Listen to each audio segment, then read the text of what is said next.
Rebecca called me to tell me that she was organizing a conference at work, and she was worried about it.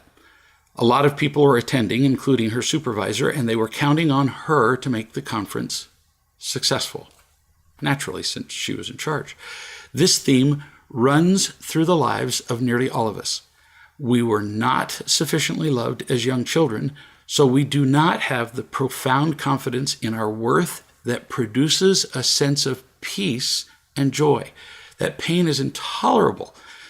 So, mostly unconsciously, we tend to labor long and hard to prove our worth by the things we do.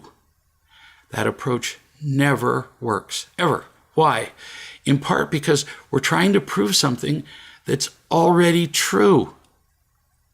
We're already worthwhile. We were born that way. Who would look at a newborn and think, well, we'll see if this kid is worth loving.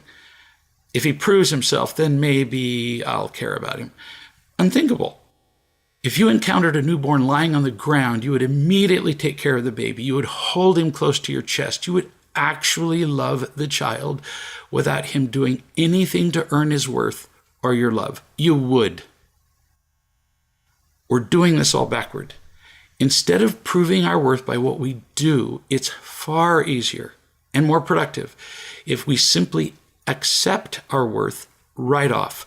We're worthwhile because, fill in the blank, we're God's children, because people love us, because of whatever reason works for us. You've heard me describe many of them. And then everything changes. There is no pressure to prove ourselves. There isn't. We've made it up, or we were taught it. Mostly we were taught it. Now, instead of doing things to prove your worth, you can just allow your performance, the doing, to proceed forth naturally from who you already are. If we could remember this principle alone, we'd quit worrying about just about everything. The day after I explained this to Rebecca, she called me and she said, I nailed it. I said, the conference? She said, yep. I asked, did you notice a difference in how you felt? Oh, yeah, she said. I just didn't care. You didn't care about what? She said, I didn't care about whether the conference succeeded. I didn't care what people said about it. I simply did my best. I was just me.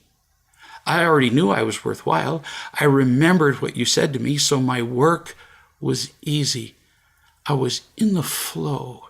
It was infinitely easier. There was no stress, no fear, and it went perfectly. That's beautiful to hear. So I suggest to everyone, stop proving your worth with what you do. Instead, simply allow what you do to flow from your undeniable inherent worth.